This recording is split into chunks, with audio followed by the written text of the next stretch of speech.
Do you know that one of the greatest tragedies in human history began on the shores of Africa, and this changed the destiny of millions forever? The transatlantic slave trade stands as one of the most devastating and transformative events in global history. This spanned roughly from the 15th century to the 19th century. It forcibly removed millions of Africans from their homelands and reshaped societies across Africa, Europe, and the Americas. For the regions that make up today Nigeria, this era brought profound social, political, and economic disruption whose effects still echo today.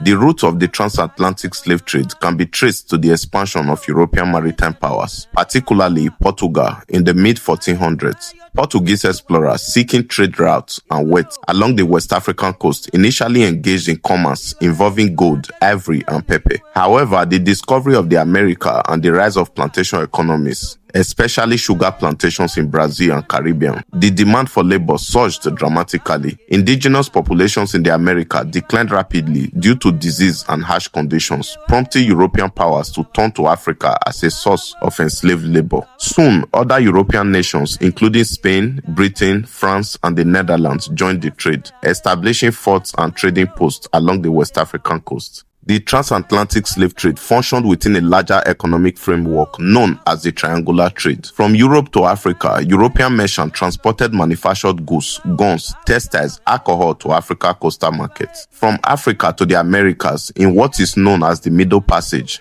enslaved Africans were shipped across the Atlantic under brutal conditions. They were then taken from America back to Europe. Raw materials such as sugar, cotton, tobacco were transported as well. This system turned human beings into commodities and generated immense wealth for European economies. The journey across the Atlantic, known as the Middle Passage, was one of the most horrific aspects of the trade. Enslaved Africans were tightly packed into ships, often chained together with little ventilation, food, or sanitation. Mortality rates were extremely high. Estimates suggest that between 10% and 20% of captives died during the voyage. Those who survived faced lives of forced labor and systematic dehumanization in foreign lands. It is important to present a balanced understanding. While European demand drove the trade, African intermediaries, rulers, merchants, and warlords also participated by capturing and selling prisoners of war, criminals, or rival groups. However, this participation occurred within a context of coercion, shifting power dynamics, and economic pressure. The introduction of firearms intensified warfare in many regions, including areas within present-day Nigeria, leading to cycles of violence and instability.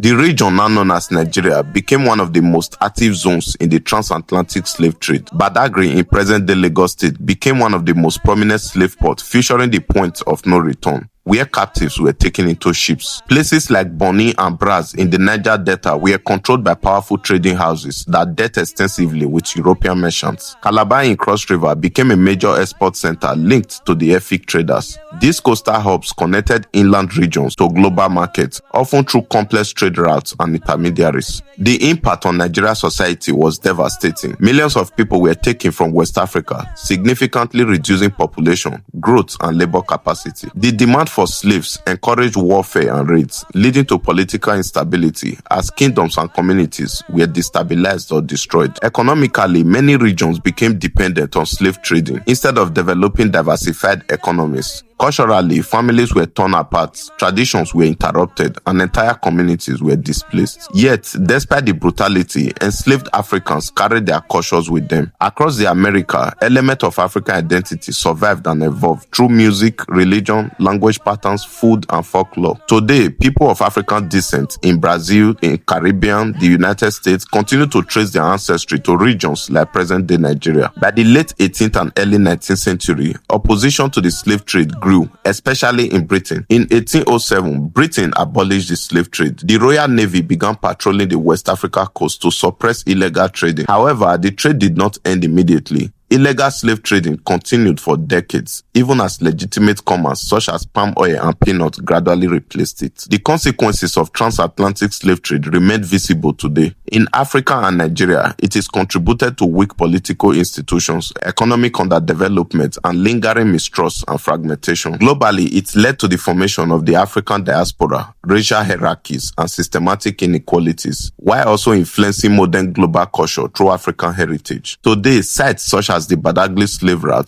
Gorée Island, stand as reminder of this painful past, attracting scholars, tourists, and descendants seeking to reconnect with their history. The transatlantic slave trade was not just a system of forced migration, it was a profound human tragedy that reshaped continents. For Nigeria and the broader West African region, it disrupted centuries of development, altered political system, and scattered its people across the world. Yet, from this tragedy also emerged resilience. The descendants of those taken away continue to preserve and celebrate their African heritage globally, ensuring that the story is never forgotten. On my next episode, I'll be showing you the point of no return in Badagry, a place that still stands as a testament to the hardship faced by Africans centuries ago. If you love and enjoy this episode, kindly like, share, and comment, and don't forget to subscribe to my YouTube channel.